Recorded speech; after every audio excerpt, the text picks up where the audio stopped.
희한한 시대를 살고 있습니다. 저 어렸을 때 저분 참 어른이에요 라고 하면 그분들이 50대 후반, 60대 초반이었었어요. 그게 이렇게 기역자로 꺾어진 할머니들, 꼬부랑 할머니, 지금은 환갑이시고도 하이힐을 신는 분도 제가 봤거든요. 아니 진짜.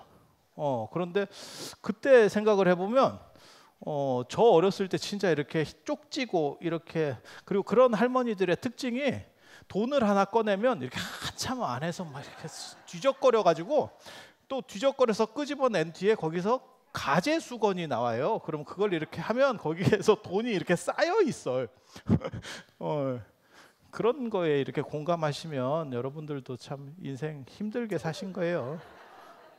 공감 못 하시는 분들이 행복한 겁니다. 그래서 그런 분들이 어른이었고, 제가 어저께도 제가 깜짝 가만히 생각해 보니까 굉장히 놀라운 게 있었어요. 그러니까 저를 이제 제가 종정 스님하고, 지금 종정 스님하고 이렇게 조금 안면이 있는데, 제가 종정 스님 밑에서 행자 생활을 했었기 때문에, 그래서 그 어른을 뵌 지 한 30년 됐어요. 그래서 그 어른이 저를 굉장히 애 취급을 합니다. 너는 애하니가 뭐 이렇게 삭신이 주신대. 그래서 제가 저도 출가한 지 30년이 됐는데 이러니까 그래도 너는 애야 이렇게. 근데 가만히 생각해 보니까 제가 그 어른을 뵀을 때 그 어른이 저보다 제 또래였던 것 같아요. 이게 당신은 그때 어른이었었어요. 그때는 어른 스님이었었어. 근데 지금 저는 애예요. 이게 무슨 그래서 이 절이 좋기는 좋다라는 생각도 사실은 하거든요. 굉장히 젊게 삽니다. 예전에는 저 어렸을 때만 해도 한갑잔치면 동네 잔치였었고요. 지금은 한갑잔치 하시는 분들이 별로 없어요. 그냥 뭐 가족끼리 밥을 먹었어요. 안 그러면 자식들이 돈을 좀 줘서 해외여행을 갔어요. 이렇게 말들 하더라고요. 이제 제일 짜증나는 분은 자식이 1,000만 원 줬어요. 그걸 왜 나한테 얘기해? 그럼 나를 돈 100만 원이라도 주든가. 아니 그렇게 얘기하면 뭐라도 쓰려고 와야 되는 거 아니에요? 근데 그 얘기만 하고 가. 그럼 뭐 어쩌라고? 그런 지금 현재는 그렇게 바뀐 거죠. 그래서 예전에는 진짜 환갑잔치 하면 그 상 아직도 제가 못 읽거든요. 그 가짜 과자 막 이만큼 쌓아놓은 거 있잖아요. 그 끝까지 뜯어 드시는 분도 내가 봤어요. 그리고 그거 사탕 먹으면 혓바닥 잘리거든요. 이렇게 빨다 보면 혀 돌기가 다 잘리는 그 칼라 사탕 이렇게 쌓여 있는 거. 그래서 그런 식으로 하던 시절이 불과 2세대 전만 하더라도, 아니면 뭐 1세대 전만 하더라도 그런 거였었는데, 지금은 이제 환갑이라고 하는 게 진짜 별 볼 일이 없는 나이가 됐습니다. 왜냐하면 연세 드신 분들이 너무 많아서 2030년 우리나라 기대 수명이 전 세계 1위로 올라가면서 90세를 찍습니다. 그래서 여러분들은 그때까지 잘 안 돌아가실 거라고 내가 생각을 하면 대부분 다 그 위로 간다라고 지금 생각을 하셔야 돼요. 이게 끔찍한 지금 상황입니다. 서경이라고 하는 책이 사서삼경 중에서 시경, 역경, 서경, 이걸 이제 삼경이라고 그러고, 여기에 이제 춘추하고 그 다음에 얘기를 넣어서 오경이라고 하는데, 그 오경 중에서 이 서경에 보면 홍범편에 뭐가 나오냐면 오복이라는 얘기가 나옵니다. 수, 부, 강령, 유호덕, 고종명, 그렇게 해서 5개인데 오래 산다라고 하는 게 너무너무 좋았던 거예요. 수가 첫째입니다. 오복 중에서 수명, 오래 사는 거. 그런데 지금은 너무 오래 살죠. 그래서 고희라는 말이 당나라 때 두보의 곡강시에 나오는 말인데, 그 고희가 인생 70 고래희, 인생의 70을 산다는 것은 고금에 드물다. 지금은 천지빛깔인데, 시골절에서, 여기는 제가 제주도 제가 많이 안 와봐서 잘 모르겠는데, 시골절에서 법회를 보잖아요. 70은 기본입니다.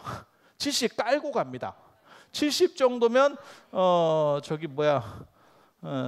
공양강 가서 설거지 해야 됩니다. 고금에 드문 게 아니고 이건 그냥 기본 먹고 들어가는. 시골에서 농사 짓는 분들이 대부분 70이에요. 참고로 말씀드리면 우리나라 평균 정년 나이가 몇 살인지 아십니까? 49예요. 49입니다. 그러니까 평균적으로 얘기하는 거예요. 우리나라는 49에 정년퇴직을 하고 한 10년 전부터 계속 49이었습니다. 이게 계속 그렇게 내려오는 거예요. 통계 자료로 봤을 때. 그래서 49 정도에 내가 정년을 하고 아니면 직장을 때려쳤어 라고 생각을 하시면 평균입니다. 그리고 나서 언제까지 보통 이렇게 잡일 아니면 소일 안 그러면 그러니까 심심하니까 하는 뭐 이런 것까지 다 합쳐서 하는 일을 언제까지 한다라고 통계로 나오냐면 70 정도까지 하신대요. 그리고 70 이상이 되시면 일하기 쉽지 않죠. 인생 70 고레이라고 하는 70 산다는 건 너무너무 어려운 일인데 실제로는 지금은 70이 굉장히 어떻게 보면 청춘 이런 표현은 저는 쓰지는 않습니다. 그건 사기입니다. 뭐 60부터 뭐 인생은 60부터 그렇게 말하는 사람들은 다 노인이에요. 젊은 사람 절대 그 표현 안 씁니다. 그래서 마치 무슨 뭐 우리가 옛날 같으면 요즘은 세상이 바뀌어서 한 20년은 빼야 돼. 다 나이 든 사람 논리입니다. 그래서 삭은 건 삭은 거예요. 그냥 현실을 인정해야 돼요. 아무리 수술을 하고 뺑기를 열심히 잘 칠해도 삭은 건 어쩔 수가 없습니다.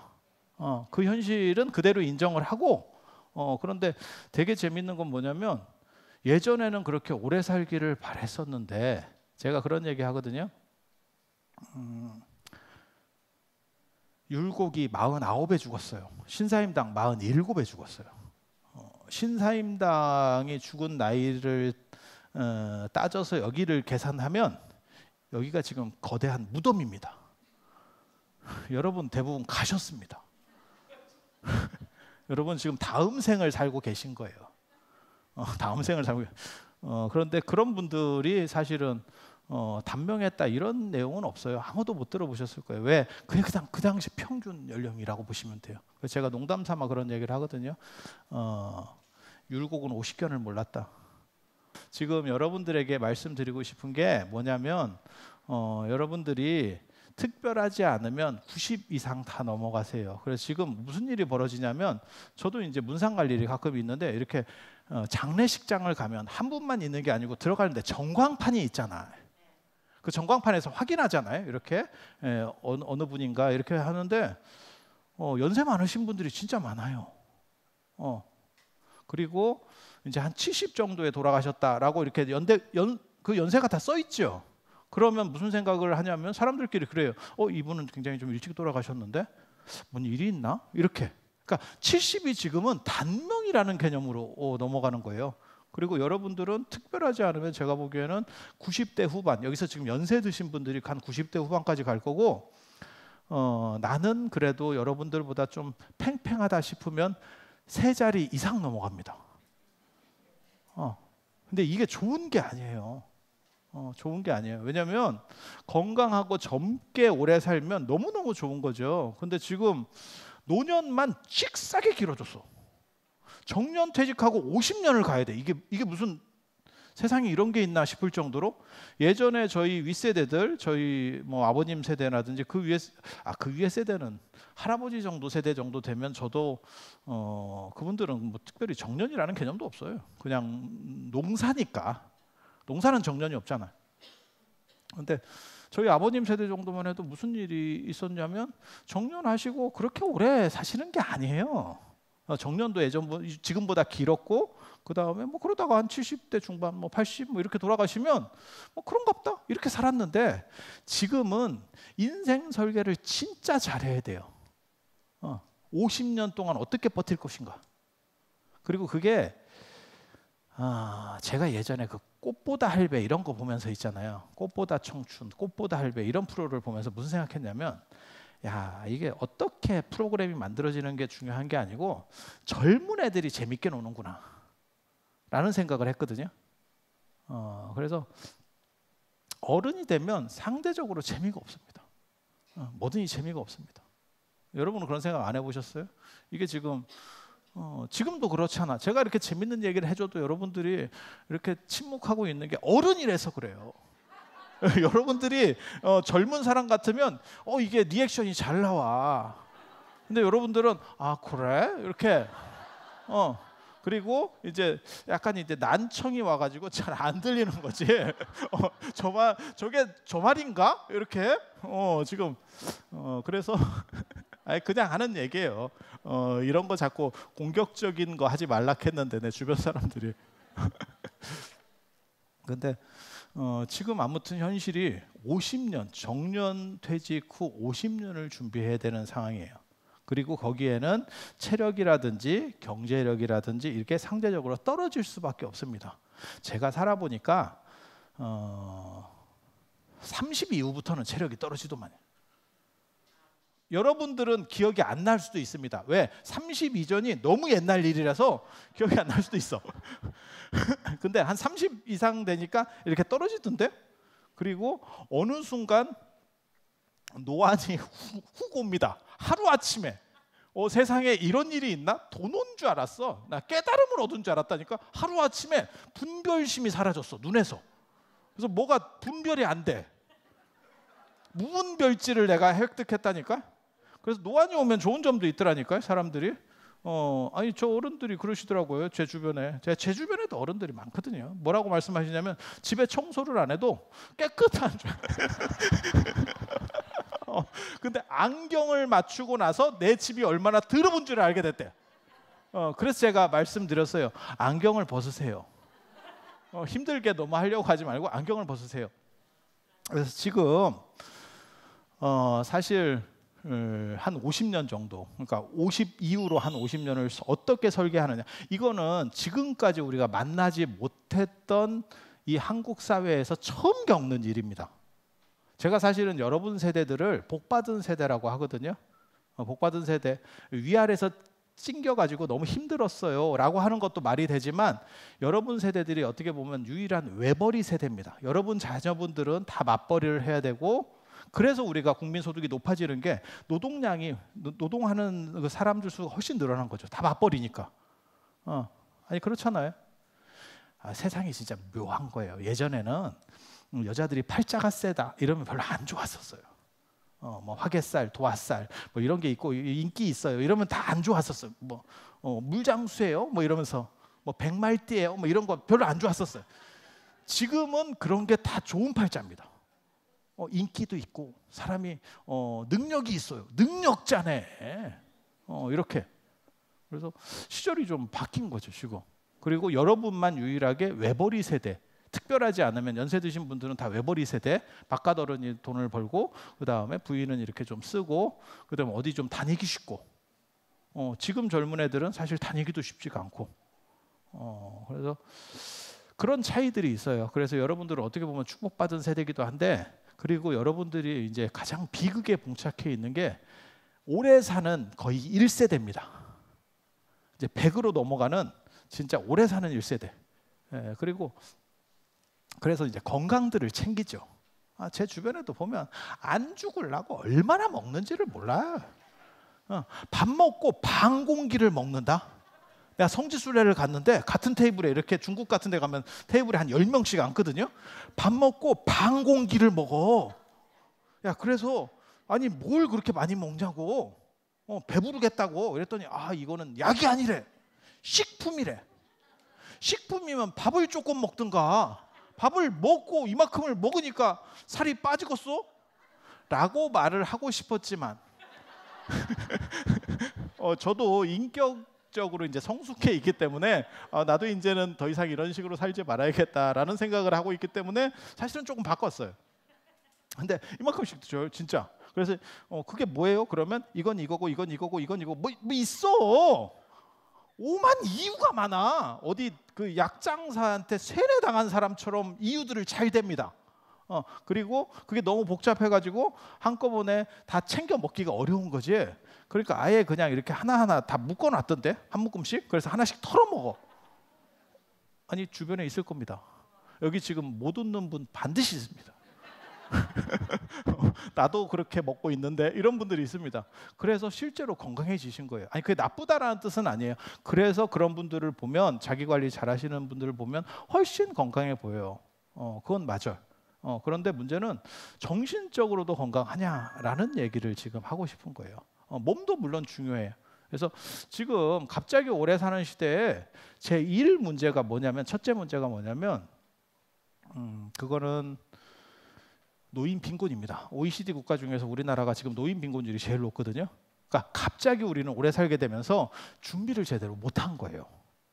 준비를 못한 거예요. 그래서 그 빈곤 문제 때문에 정부에서 많은 예산을 투여하고 있습니다.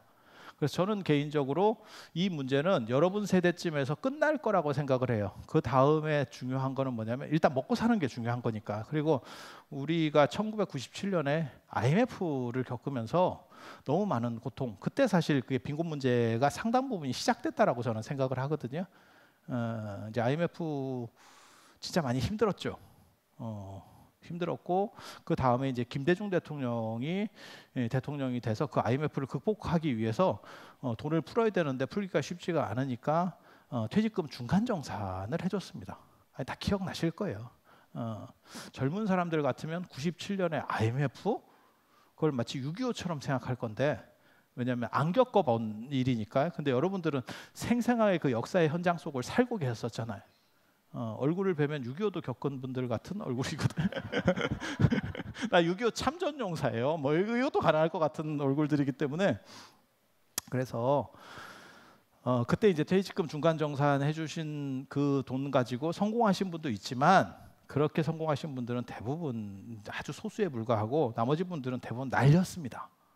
날린 덕분에 우리가 IMF를 빨리 극복했죠. 그분들이 그렇게 날려주시는 덕분에 국가적으로 훌륭한 일을 하신 거예요. 그런데 지금 노년에 당해서 그 어른들이 이제 빈곤 속으로 떨어지게 된 거죠. 그래서 굉장히 안타깝다는 생각을 합니다. 방법이 있느냐? 그건 국가에서 어떻게 처리를 할 수밖에 없는 상황이다라고 생각하고, 근데 사람이라고 하는 게 아시다시피 먹고 사는 것만 갖고 살 수는 없거든요. 그래서 뭔가 행복한 걸 찾아야 되고, 그런데 지금 어른들의 특징이 뭐냐면, 저도 이제 굉장히 그게 좀 안 좋다라고 저는 생각을 하는데, 저 스스로도 그런 성격이 있어요. 그러니까 절약한다는 그런 문화가 있어요. 그게 개발 독재 시대를 산 분들의 어떤 특징이에요. 그런 상황에서 어떻게 해서든지 국가를 재건하기 위해서 그렇게 전 국민을 몰아붙여 갔죠. 그래서 그 덕분에 여러분들, 그다음에 여러분 윗세대 분들의 그런 피나는 노력으로 인해서 전 세계에서 괄목할 만한 성장을 단기간에, 저는 그 부분은 우리 민족이 전 세계 어떤 민족보다도 대단하다고 생각해요. 유럽이나 이런 데 몇백 년 걸린 거를 우리가 단 두세 대 만에 끝낸 거예요. 진짜 죽도록 고생해서. 그리고 자본주의에서 외부 자본을 수탈하지 않고 성공한 거의 유일한 나라가 우리나라예요. 다른 나라들은, 일본도 외부에서 자본을 수탈하거든요. 그런데 우리나라 같은 경우는 베트남 전쟁에 나가서 목숨값, 그 다음에 일제 강점기 끝나고 나서 그거 비용 받은 거, 보상 비용 받은, 어떻게 보면 그것도 피값이죠. 우리 피값. 그런 거 해가지고 우리가 자본 이렇게 돌려서 지금까지 올라온 거잖아요. 그래서 선진국으로 올라가는 나라들 중에서 우리나라 같이 이렇게 단기간에 괄목할 만한 성장을 한 나라는 없다고 생각해요. 그러니까 영국이나 이런 나라들은 진짜 전 세계에서 나쁜 짓 더럽게 해가지고 저 위치에 갔고, 쟤네도 IMF 맞았어요. 영국도 IMF 맞았어요. 그런 거에 비하면 우리 민족이 저는 굉장히 대단하다 이런 생각을 해요. 그리고 또 희한하게도 동아시아의 이건 특수한 구조인데, 동아시아 특수 구조 중에 하나가 뭐가 있냐면 교육열이 높다. 그게 유교 문화 때문에 그렇고, 또 하나가 뭐냐면 육체에 대한 집착이 상당히 강합니다. 그래서 몸에 좋은 것 엄청 챙겨 먹기. 그런데 육체적인 건강도 굉장히 중요하지만 정신 건강 무진장 중요합니다. 제가 이렇게 이제 종교인으로서 어떻게 보면 스님으로서, 종교인으로서 좋은 점 중에 하나가 다양한 계층의 사람을 만날 수 있고요.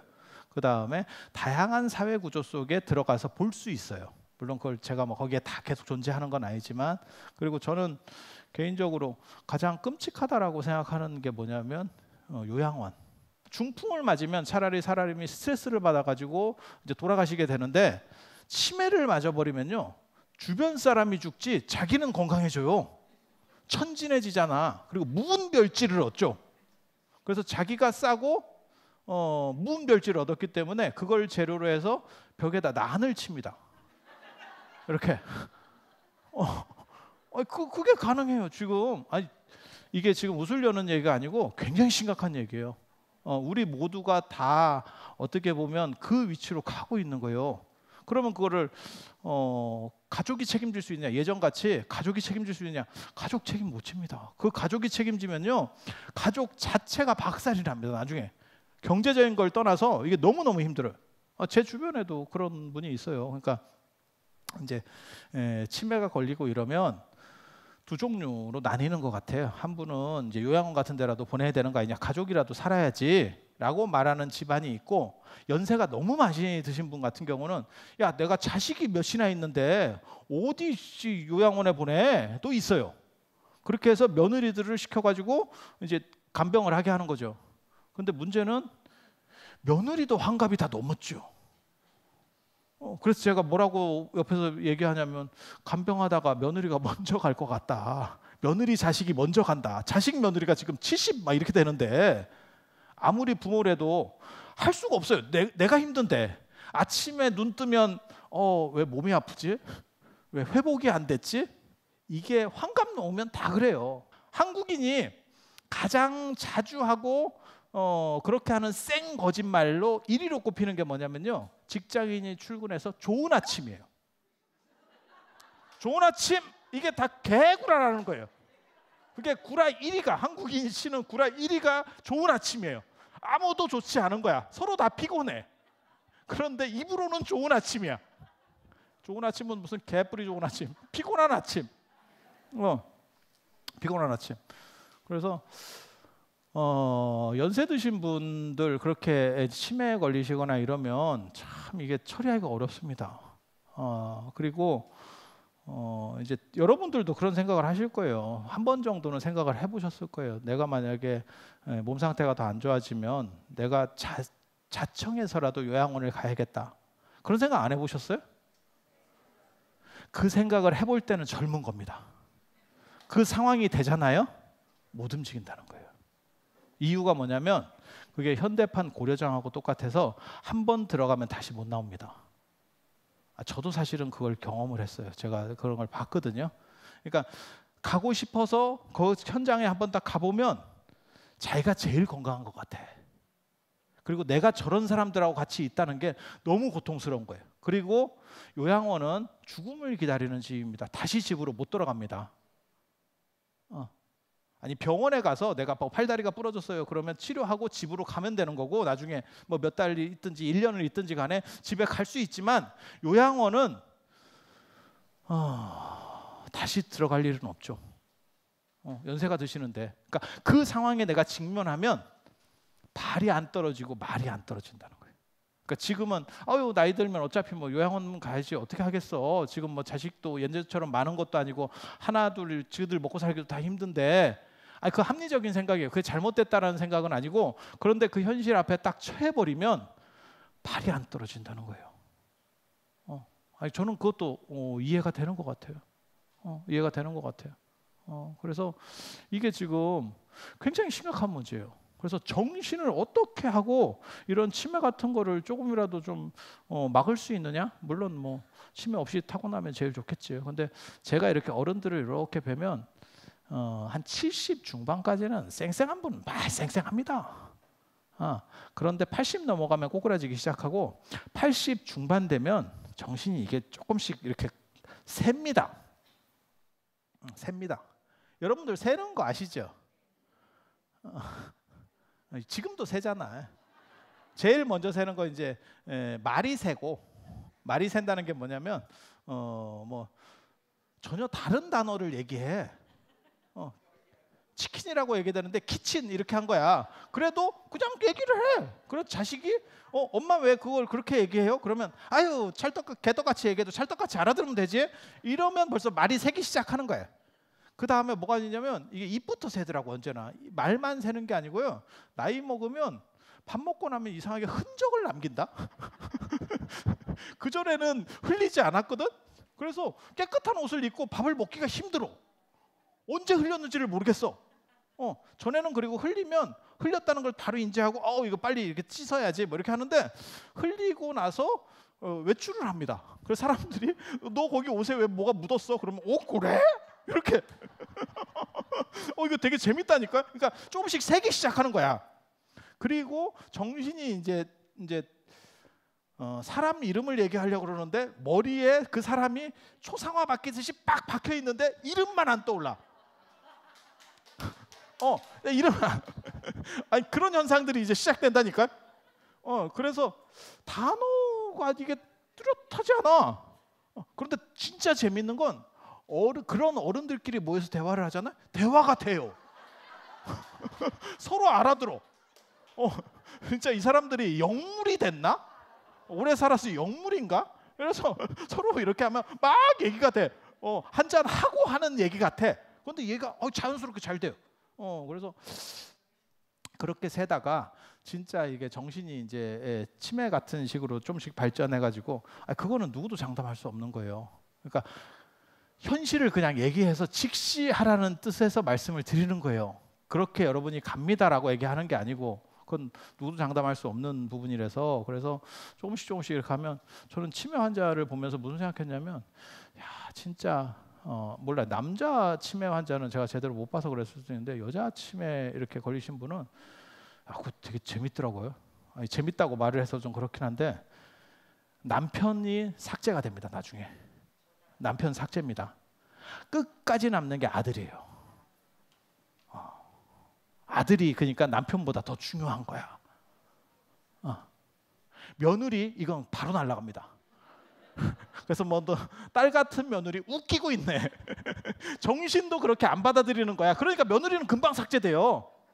아니 진짜 옆에서 봐보세요. 제 말이 맞나 틀리나. 며느리는 빨리 삭제되고 남편도 삭제가 되고 끝까지 남는 게 아들이에요. 그러니까 아들이 머릿속에서 차지하는 비중이 제일 컸던 거야.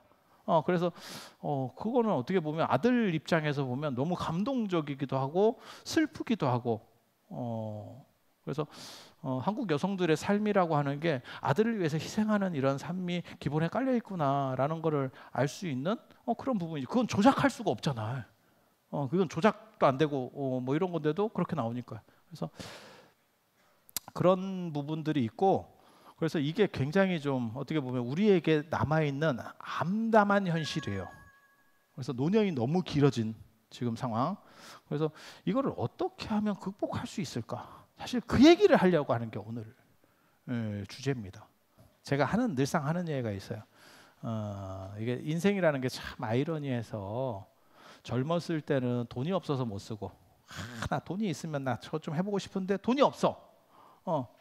그리고 이제 어느 정도 이제 왕성한 이런 활동할 나이 때는 돈은 있어도 시간이 없어요.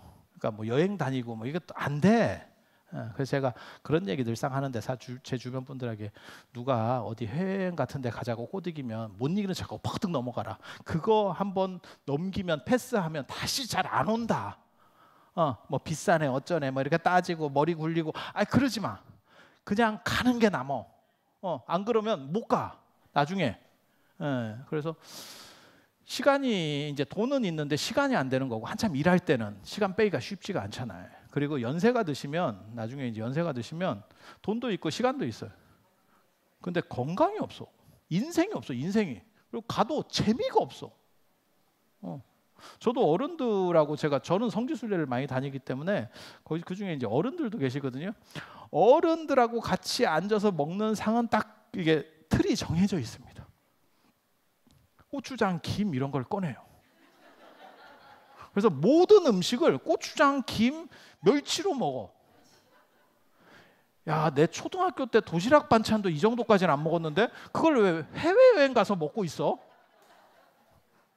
근데 젊은 사람들은 최대한 시도해 보려고 합니다. 50대까지도 그냥 나오면 찝쩍거려라도 봐. 근데 이 어른들은 찝쩍거리질 않아. 여여부동합니다. 초지일관해요. 그러면서 하는 말이 딱 한 번 뱉는 말이 되게 재밌어요. 뭐라고 하냐면 이놈들은 왜 이런 걸 먹는데? 야, 네가 고추장 먹는 게 더 이상해. 외국까지 나와가지고 고추장에 뭔 밥을 비벼 먹어. 그래서 어른들이 되면 시도하지 않아요. 새로운 걸 시도하지 않아요. 그래서 저는 그런 얘기 하거든요. 젊은 사람들 제가 만나면 늘상 하는 게 뭐냐면 네가 돈이 좀 없더라도 부모에게 사기를 쳐서라도 어디를 많이 다녀보고 많은 경험을 해라. 그게 시야를 확대할 수 있는 굉장히 좋은 거다. 예를 들면 그런 거예요. 남녀 평등. 그러면 저는 여성에 대한 관심이 많기 때문에 평등이 맞다라고 생각하는 사람 중에 하나거든요. 하지만 그 평등이라는 게 50대 50이 아니고 기능적인 차이들이 좀 존재하니까. 그러니까 장애인도 마찬가지라고 저는 생각하거든요. 장애인을 일반인과 똑같이 대우해 주세요. 그러면 장애인 휠체어 전용 뭐 이런 거 만들어줄 필요가 없지. 일반인하고 똑같으면 그냥 일반인하고 똑같이 살아. 그런데 그게 아니고 대우만 그런 조건으로 맞춰달라는 거고, 현실에서 그 부분들은 배려를 해줘야 되는 거죠. 여성도 그렇다고 저는 생각을 하는 사람이에요. 그런데 북유럽에 가니까 되게 재밌더라고요. 북유럽 사람들은 진짜 5대 5예요. 그러니까 예를 들어서 우리 영화나 이런 데 보면 많잖아. 뭐 캠퍼스에서 이렇게 딱 부딪혀가지고 책을 쏟아지니까 남자가 이렇게 딱 주워주면서 이렇게 하면 서로 눈이 딱 맞고 왜 이런 거, 그런 약간 심파 같은 거 있잖아. 그래서 고마워요 이러면서 그래서 우리는 무슨 교훈을 얻을 수 있느냐? 책 가방을 가지고 다니면 안 된다. 왜 그런 이적이 일어나지 않느냐? 책 가방을 가지고 다녀서 그래. 책은 언제나 들고 이렇게 당겨야 되는 거야. 그래야 쏟지. 그래서 그런데 만약에 북유럽에서는 그걸 주워주잖아요. 그러면 그 여자가 어떤 반응이 나오냐면 왜 당신이 내가 떨어뜨린 걸 주워줍니까? 이렇게 얘기해요. 그러니까 네 일은 네 일이고 내 일은 내 일인 거야. 그러니까 우리는 그렇게 생각하는 거예요. 그러니까 여자와 남자가 같은 직장 생활을 한다. 그러면 여성분이 커피를 타줄 수 있으면 남성분은 전구 같은 거는 남성이 간다. 이게 우리식 사고거든요. 근데 걔네는 안 그래요. 진짜 5대 5예요. 여자도 전구를 갈고 남자도 커피를 타는 거예요. 그래서 야, 저런 식 사고도 가능하구나 라는 생각을 했었어요. 그건 굉장히 그 문화에 안 들어가 보면 이해하기가 쉽지 않았어. 야, 저거 되게 재밌는데? 저희 어렸을 때만 하더라도, 여러분 마찬가지일 거예요. 저희 어렸을 때만 하더라도 살찐 거를 좋아해서, 이 나라가 못 먹고 못 살았기 때문에 살찐 거를 좋아해서 우량아 선발 대회 이런 거 했었잖아. 남양분유. 지금으로 말하면 그게 소화 비만이에요. 소화 비만 선발 대회를 했었던 거야.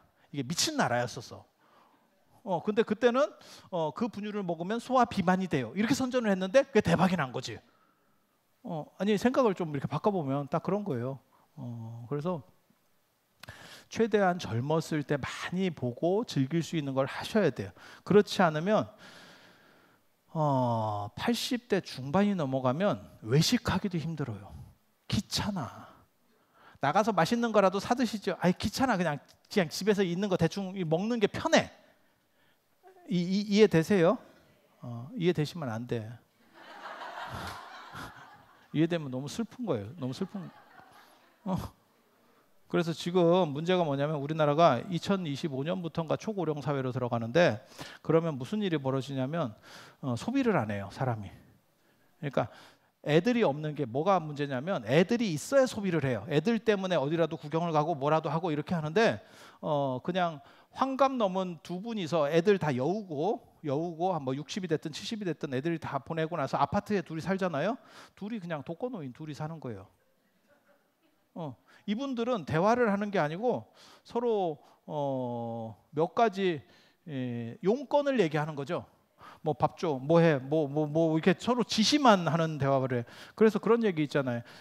최근 들어서 황혼 이혼율이 급격하게 높아지는 이유 중에 하나가 뭐냐면, 가장 큰 이유가 한 사람과 너무 오래 살아서래. 그러니까 한 30에 결혼을 했어도 한 50년을 같이 사니까 할 말도 없고 궁금한 것도 없고 그냥 보기만 싫은 거야. 그러니까 참고 살면 되는 거 아닙니까? 그냥 귀찮은 거지. 내가 이 나이 먹어서까지 저걸 참아야 되나? 저는 그런 얘기도 들었다니까. 부부가 가려고 했는데 나중에 마누라가 파토내서 안 가게 됐어요. 안 가는데 이유가 뭐냐면, 내가 나가서까지 저 영감 잔소리를 들어야겠어요? 그게 이유야. 이거 너무 어떻게 보면 현실을 적나라하게 보여주는 거예요. 왜냐하면 같은 집에 살아도 서로 각 방을 쓰기 때문에 편한 상황인데 외국에 나가면 한 방에 무조건 지금 때려 들어가야 되는 거지. 그 며칠을 보낸다는 게 너무 힘든 거예요, 이 사람한테 지금. 그래서 현실이 지금 그런 정도 상황이라고 생각을 하시면 되고, 키워드는 어떻게 노년을 참 행복하게 할 것이냐라고 하는 거 한 가지를 생각해야 되고, 또 한 가지는 뭐냐면 자기에게 소모할 수 있느냐. 저는 그걸 굉장히 크게 보거든요. 그러니까 돈을 쓸 수 있느냐, 나를 위해서 돈을 쓸 수 있느냐. 그게 지금 기성세대들, 여러분들이나 여러분 윗세대들은 자기에게 굉장히 인색합니다. 나는 나한테 돈을 잘 쓰는데, 근데 행복을 위한 돈을 제대로 못 써요. 그래서 이렇게 좀 짱박아 놓고 있는 거죠. 애끼죠. 그리고 아들한테 털려먹는 경우도 상당히 많습니다. 제가 분명히 말씀드리는데 엄마는 아들을 절대 못 이깁니다. 아들은 이게 천적 관계가 있어요. 이유가 뭐냐면 우리가 그런 말 하잖아. 네 속이 다 들여다 보인다. 아들은 10달 동안 들여다보고 나왔습니다. 그래서 엄마가 어떻게 행동할지 정확하게 압니다. 엄마는 아들 속을 들여다볼 수가 없습니다. 아들은 충분히 연구하고 나왔습니다. 이 양반은 이렇게 털어먹는다. 그래서 정확하게 언제 돈이 있는지 얼마를 꿍쳤는지 정확하게 압니다. 아들은 못 속입니다. 그래서 저는 개인적으로 자신을 위해서 돈을 쓰라고 하는 얘기를 많이 해요. 난 사실 그 기억도 못했는데 우리 어머니가 그러시던데 저한테. 제가 아침잠이 굉장히 많은데 계속 일찍 일어나는 사건이 벌어진 거예요. 그래서 미행을 했대. 학교를 가는데. 근데 이게 왜 일찍 일어나냐면 아침에 한 판 하고 가는 거예요. 학교 가기 전에 내가 지금 한 판 하고 가는 거야. 그래서 저놈이 공부를 하나 하고 봤더니 따라가 보니까 저놈이 그놈이었다. 새벽부터 와가지고 한 판 하고 가는 아주 성실한 아들이구나, 이렇게 생각을 하셨대. 되게 재밌어. 근데 그걸 게임을 하면서 내가 그때는 제 소망이 제가 뭐 되고 싶었냐면 오락실 주인 하고 싶었거든요. 그냥 어렸을 때 얘기해요. 저는 90년대부터 컴퓨터를 쓰기 시작했는데 2000년대 초반 되니까 막 컴퓨터가 쫙 일반화된 거예요. 그러면서 무슨 일이 벌어지냐면 그런 게임들을 수백 개를 넣어가지고 그냥 무료로 배포를 해요. 그런 정도까지가 온 거야. 그래서 그런 걸 이제 이런 거 인터넷을 하다가 그런 걸 다운받게 돼가지고 이렇게 한번 들어가 봤어. 그랬더니 추억의 오락실 게임, 뭐 200선, 막 이렇게 돼 있는. 거기 하다 보니까 그런 게임들이 있네. 까먹었었지. 이제 다 옛날 얘기니까 까먹었었지. 그래서 이렇게 하다 보니까 재미가 없어요. 이 얘기를 왜 이렇게 길게 하냐면 다 때가 있다, 그 얘기를 하고 싶은 거예요. 그러니까 지나고 나서 내가 형편이 괜찮으면 이걸 해봐야지라고 하지 마시고 다 그 시기에 못하면 다시 되돌릴 수 없는 그런 때가 있는 거예요. 그리고 그거는 연세가 드셔도 마찬가지라고 저는 생각합니다. 그래서 내가 지금 이걸 하나 샀으면 좋겠어. 저는 뭐 명품을 사거나 뭐 비싼 거 뭐 이런 거 사는 사람들도 꼭 나쁘다고 생각 안 해요. 그걸 사서 그분이 행복하면 그건 충분한 가치가 있다라고 생각을 해요. 그리고 여러분들이 연세가 드셨다 그래서 행복을 못 느끼는 게 아니에요.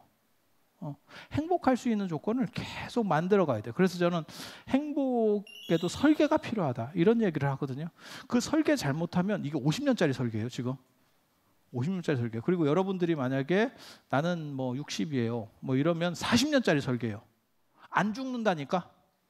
죽고 싶으면 죽을 수 있습니까? 못 죽습니다. 못 죽습니다.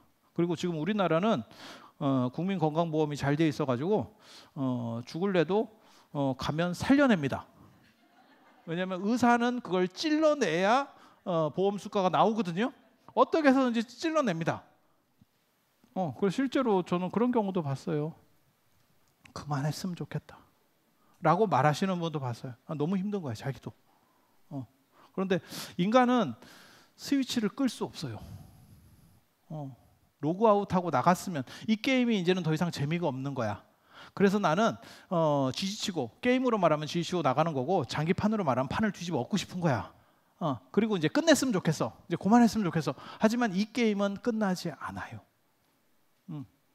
여러분들은 태어날 때도 이 경기장으로 오고 싶었던 생각이 없었고, 끝날 때도 나갈 수 있는 상황이 아닙니다. 내보내줘야 나갑니다. 좀 재밌는 얘기 한 가지 해드리면, 이 게임장에서 스스로 나갈 수 있는 사람 있잖아요. 깨달은 사람입니다. 불교에서는 깨달은 사람은 스스로 게임을 끄고 나갈 수 있습니다. 부처님께서도 3개월 전에 수행 포기라는 게 있어요. 수명 연장을 더 이상 포기한다. 그래서 바이샬리에서 뭐라고 말씀하시냐면, 깨달음을 얻은 사람은 수명을 계속 늘려갈 수 있는데 내가 그만했으면 좋겠냐? 아난에게 그렇게 물어보십니다. 안 그러면 나는 로그아웃하고 나가겠다. 그랬더니 아난이 가만히 있었대. 그래서 결국은 부처님께서 그럼 3개월 뒤에 내가 열반에 들겠다. 이렇게.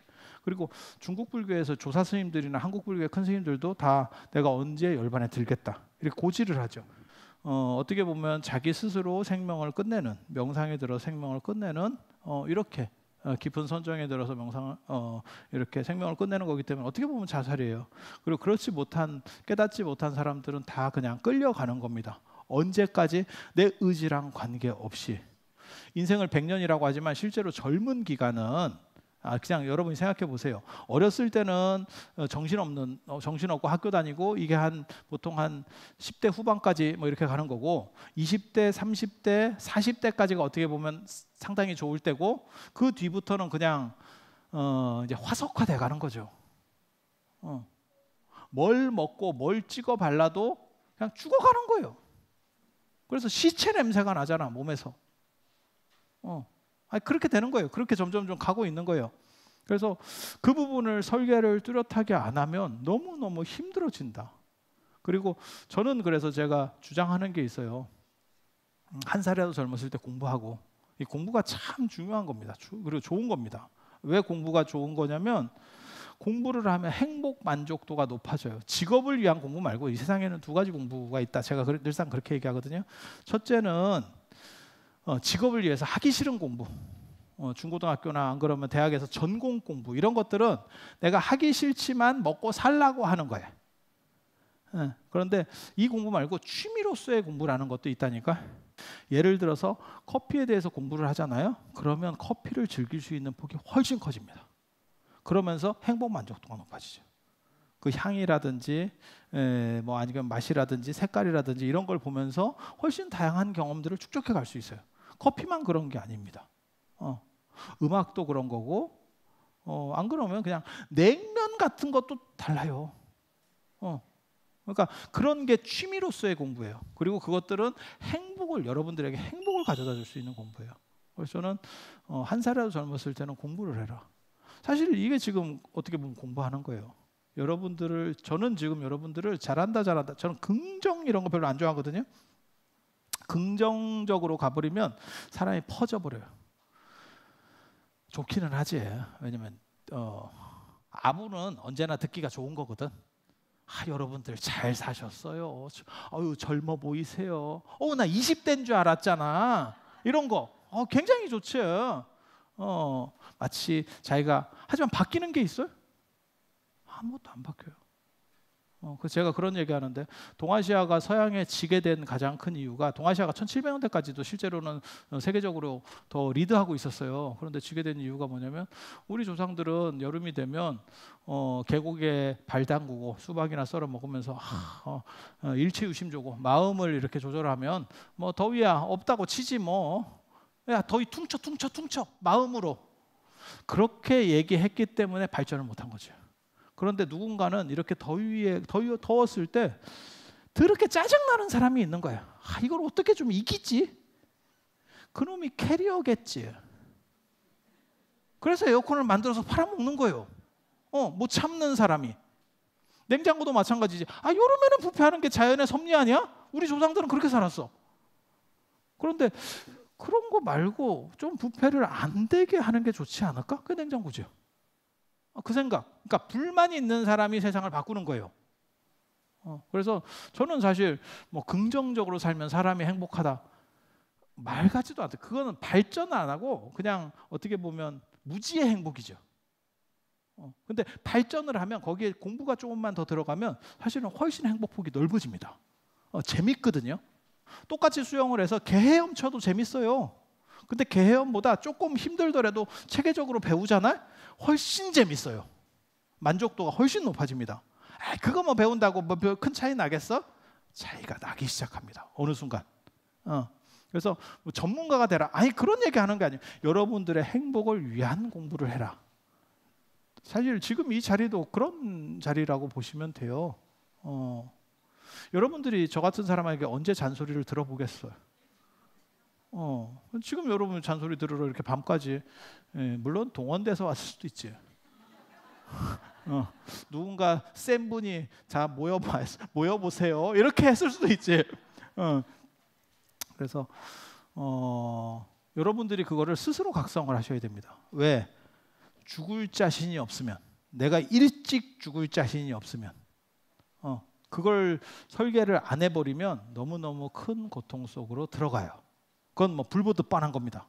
시간은 길고 나중에 되게 제 주변에도 그런 어른이 계셨어요. 연명 치료를 하지 않겠다. 그 이유가 뭐냐면 80대 중반이 넘으니까 살아도 재미가 없대.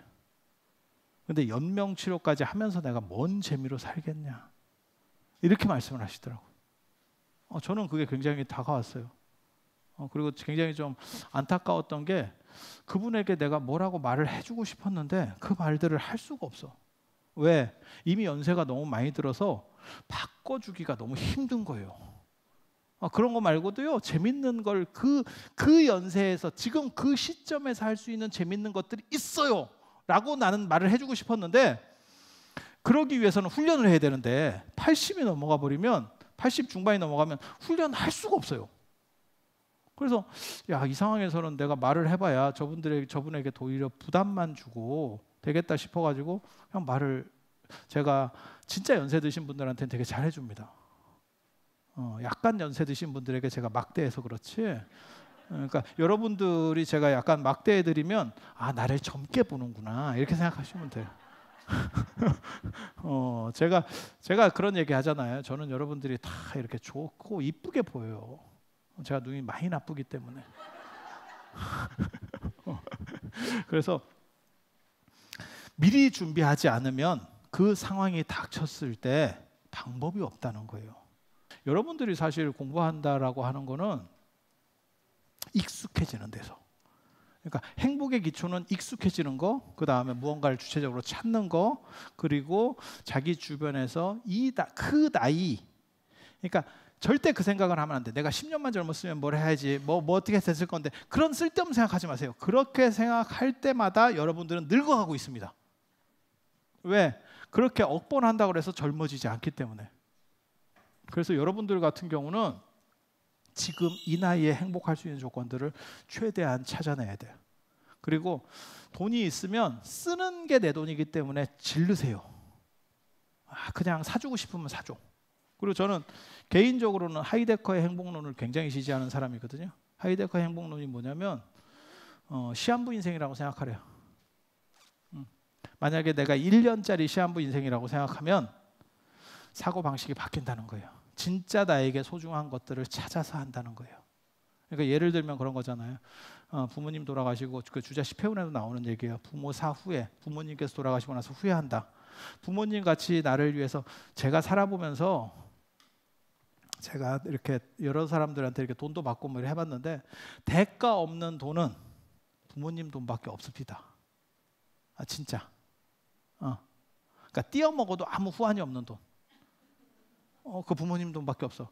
그런데도 부모님이 계셨을 때 잘해드리기 쉽지 않죠. 모든 일정은 다 부모님보다 우선순위가 걸립니다. 그래서 부모님한테는 좀 늦춰지는 거죠. 인생이라는 게 다 그런 것 같아요.